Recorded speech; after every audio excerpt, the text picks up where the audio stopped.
Good afternoon, ladies and gentlemen. Welcome to the inaugural DAKSH Constitutional Day lecture. My name is Harish Narsappa and I'm one of the founders of DAKSH. I'll spend 2 minutes and introduce you to what DAKSH does, and then I will also introduce you to the two gentlemen on the stage, although all of us know who they are. DAKSH started off trying to find an answer for one question.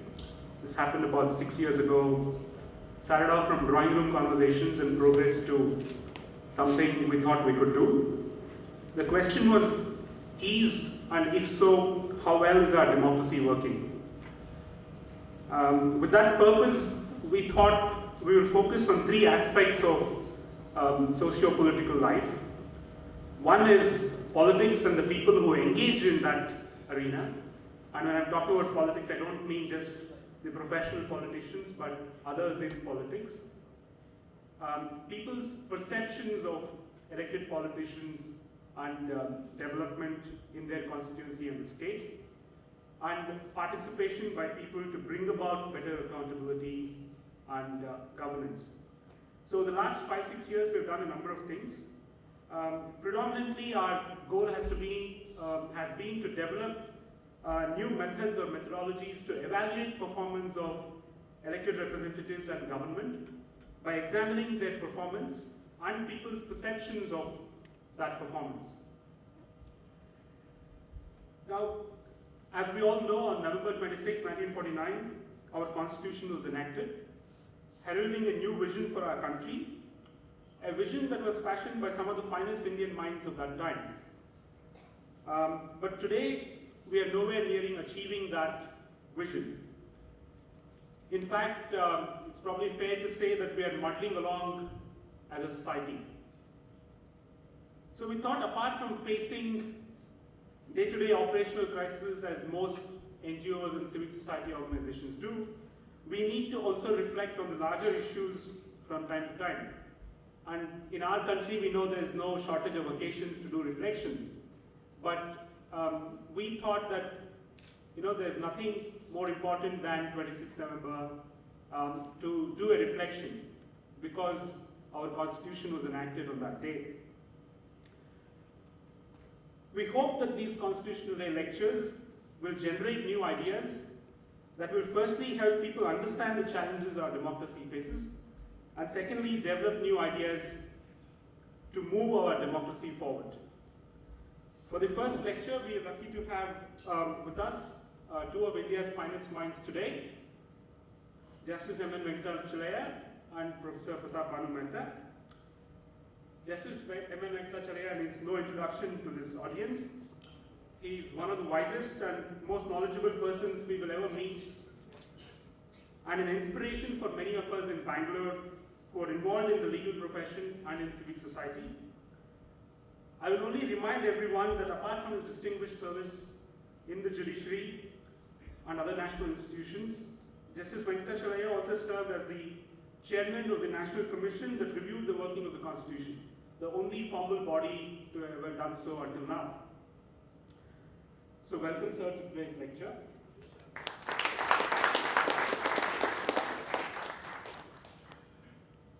Pratap Banu Mehta is, in our view, one of India's finest public intellectuals and has inspired a new generation of intellectual inquiry. His writings on political theory, intellectual history, constitutional law, and I think there's a challenge to many of us lawyers that a non-lawyer writes so well about constitutional law.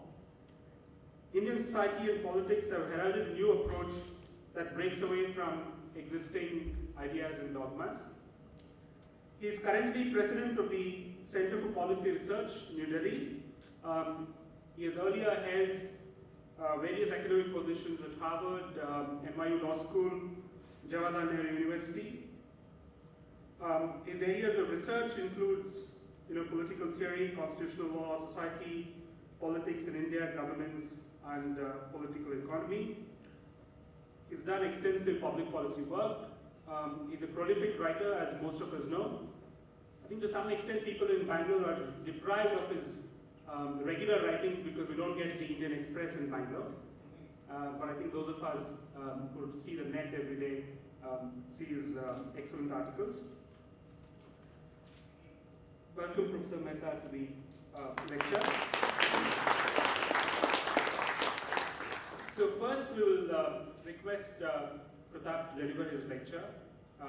Following that, we will have Justice Venkatachalaya's comments, and then we'll have a question-answer session after that. So without much further ado, Professor Mehta. Title for this lecture, I was tempted to say why Bangalore and not Delhi should rule India. But I thought that might be actually misunderstood both in Bangalore and Delhi. It's particularly humbling to be in the presence of Justice Venkatachalaya. They don't make many like him on the Supreme Court anymore. I think it has to be said on public record. And particularly, I think, given this audience, some old friends who I know a lot more about the themes I'm going to be talking about today than I do. On this occasion of, today is in some senses one of those days I think which is going to be now marked with a kind of over-determination of meaning. 26/11, of course, Mumbai, an important day in the history of our constitution. A new political party is being formed in Delhi, which I am going to talk about a little bit later on. And some with some policy wonks are thinking the announcement of cash transfers is a kind of new constitutional moment in the history of the Indian welfare state. How does one tie all of these things together? A bit reckless, but that's what I will actually try and do, because I think in some senses it is important to sort of see the evolution of our constitutional life in the context of these broader changes in state and society. The title I gave to this talk, and just a word on that title which will sort of set the theme for today, was is India at its kind of progressive moment, with a question mark. And the term progressive moment, of course, derives from analogies with US history. And I will make a lot of sort of analogies and sort of draw contrasts with US history. These are meant to be heuristic, aids to thinking, rather than to be taken quite literally. But the debate was sparked off by a claim that has been made quite generally, that what India has been living through in the last 5 to 7 years is India's version of the Gilded Age. Ashutosh Varshney and Jayant Sinha made that argument, but many others have made a similar argument.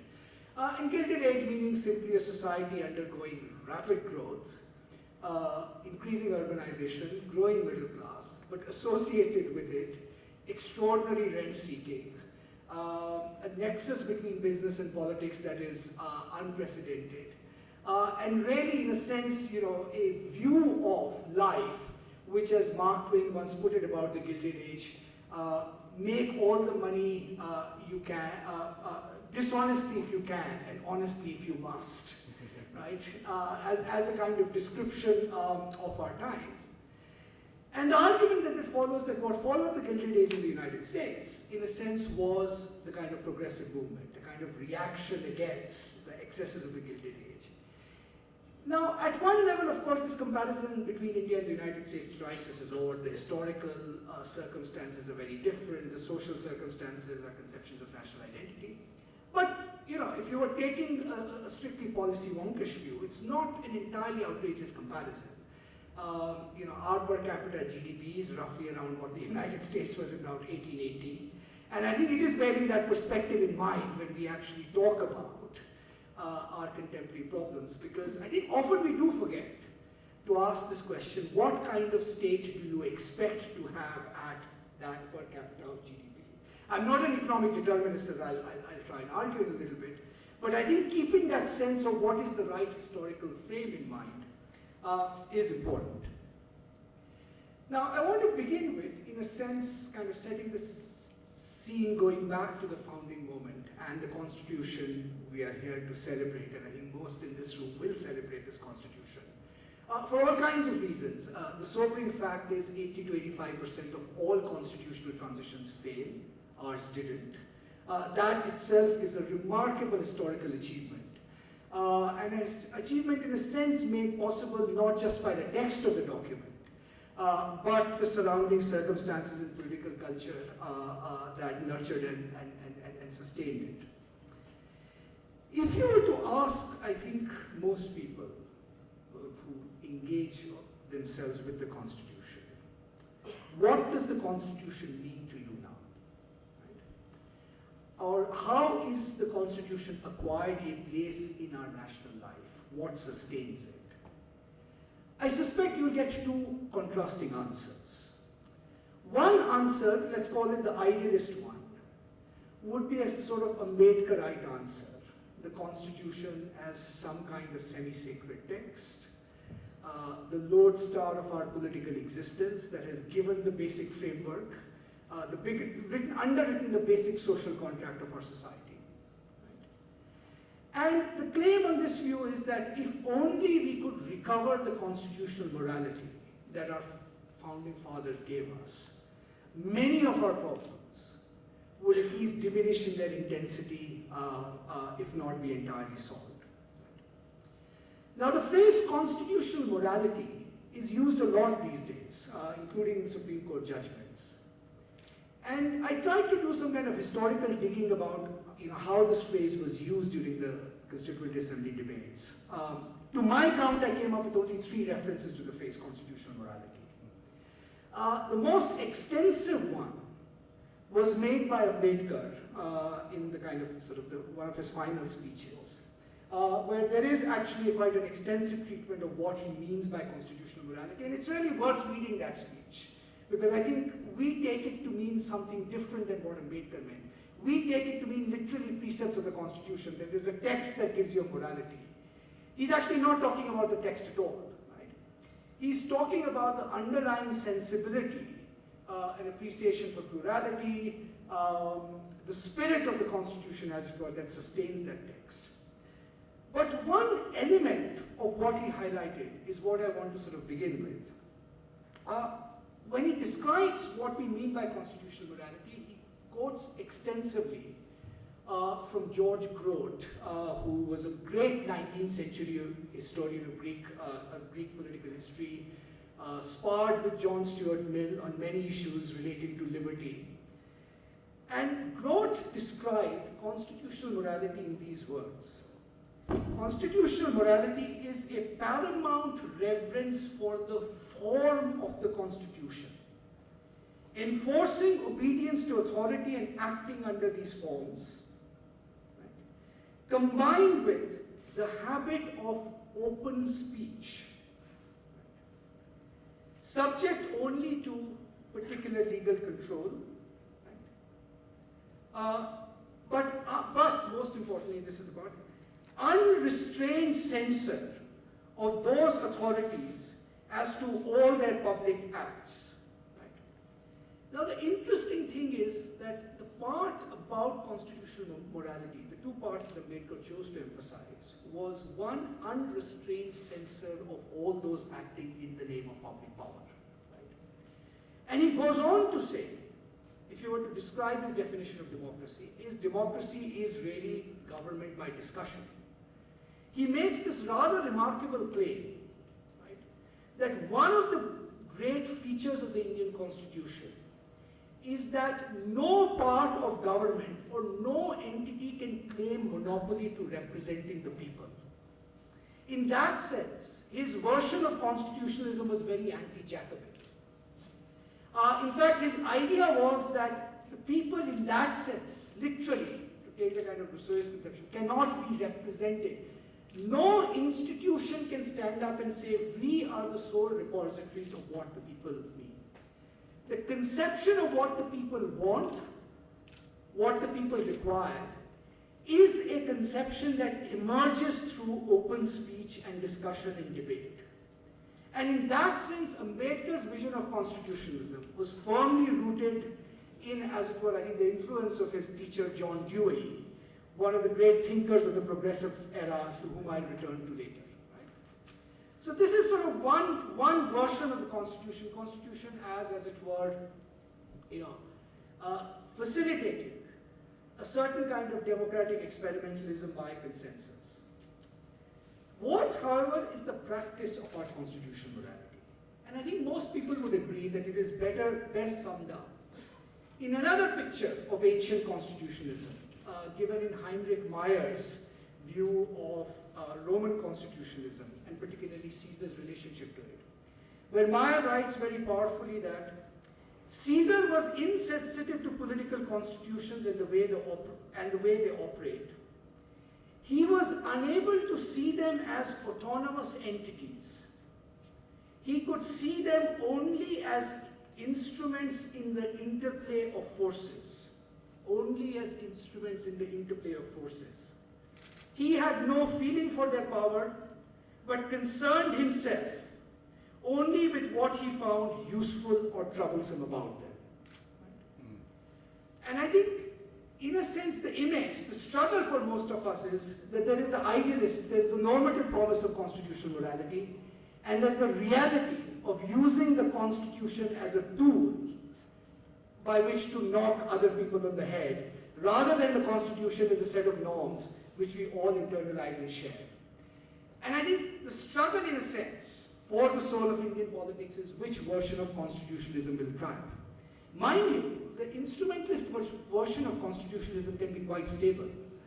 As Adam Jaworski, the political scientist, reminded us many years ago, that often constitutions can be stable not because there is a normative consensus about them, but simply because lots of different forces in society find them convenient instruments in this interplay of forces. Right? To that extent, our constitution has been a huge success. I think it's fragmented power in a way in which has, I think, produced its own stability. But the question is, can we make the transition from, as it were, constitution as simply as an interplay of forces convenient in the hands of some, to sort of beat up on others. So everybody invokes the constitution, right? Without really, as it were, adhering to what the norms require. Now, a contemporary version of this rather abstract philosophical dilemma is being played out right now in our politics. I think I said this almost a year ago in this very same auditorium, and I'll just spend a minute kind of repeating it, which is one of the hopes that India is at its own progressive moment, right, comes from the fact that there seems to be widespread consensus that the old principles on which the Indian state actually administered the country are on the verge of breaking down, or have broken down irrevocably. And this breakdown is all for the good. Right? What were those old principles of the Indian state? The old principles of the state basically that embodied in the 1935 Government of India Act, which we pretty much took on whole scale, which is that power is organized vertically. You're answerable only to people above you. Right? Power is associated with secrecy. The relative asymmetry of information between state and society favors the state. Right? The state has wide discretion which is not subject to public reason. The state is centralized. Right? And mind you, the first three elements are very key attributes of that centralization. They reinforce each other. So you can exercise discretion because there is secrecy, which in turn produces a centralization, which in turn produces forms of vertical accountability, right? And a final principle that by and large the identities of social actors within this polity are relatively simple identities. Either they're simple ethnic identities or they're relatively simple class identities. Now, the revolution that we are undergoing is that it's very clear that no government can hope to run India if it organizes now government on any of these principles. Secrecy is gone, as we are seeing, and by secrecy I don't mean the RTI kind of secrecy, that's only one element. It's also the generation and production of information about social working. If the government doesn't tell you your air is polluted, some nice NGO in Bangalore will tell you that it is, right? That relative sort of shift in power.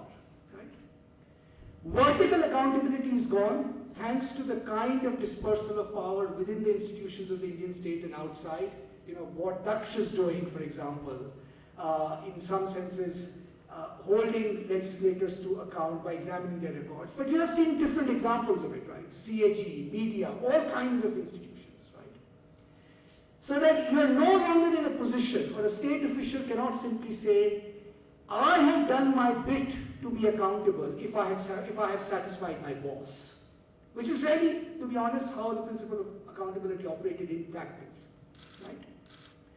Centralization, a point I shall come to, right, is clearly unsustainable, right? To the degree that the Indian state, in a sense, exercises it.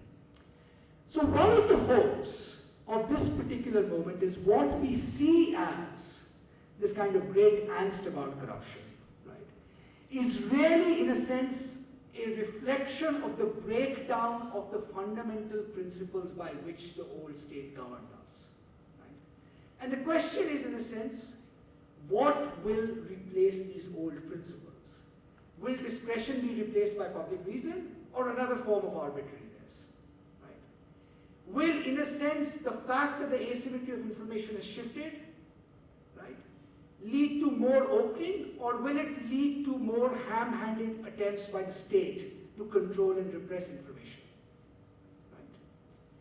Will this clamor for participatory governance lead to genuine decentralization, or will the state again find ways of, as it were, subverting this genuine devolution of power that's required? Right? Now, all societies, in some ways, kind of, have gone through versions of this dilemma. I mean, this is a very stylized, ideal type that I'm kind of positing between principles of the old order and principles of the new order.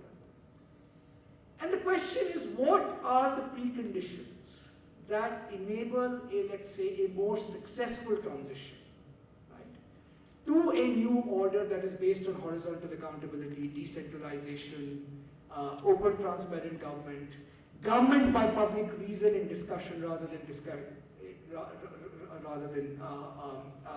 arbitrary power, right? And it is in this context that the analogy with the US progressive movement is often sort of invoked, that if we had a progressive movement of the kind that the US got in its revolt against the Gilded Age, right, we would be successful. By the way, India is not unique in this dilemma. I mean, I think, as I said, almost every developing country I know, Brazil right now, China, in different worse ways, is facing, as it were, the same structural dilemma. And what can we learn from these different successes? Okay. Now, as I said, the old order is collapsing, but the birth of this new order in India is going to be extremely difficult, and I would argue, perhaps more difficult than elsewhere. And what I want to spend the next 10-15 minutes to is kind of explain the reasons why I think it's going to be a bit more difficult. The first reason, paradoxically, is that despite the fact that India is a democracy, India's ruling order is one of the most closed ruling orders that any modern democracy has seen. If you have to put it provocatively, or if you take our two national parties, we have one national party which is a kind of quasi-monarchy, legitimized by democratic mandates. You have another party which is a quasi-state, quasi-church rather, right?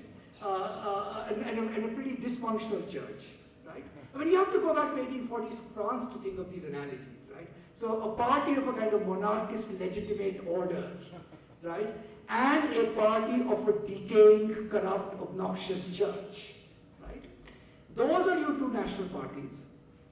As with any old legitimist order where there's a party of the monarch and the party of the church, they'll be in collusion with each other, right? What are they on collusion about? They are in collusion about the fact that they both subscribe to Heinrich Mayer's description of what the Constitution means to them. For both, the Constitution is an instrument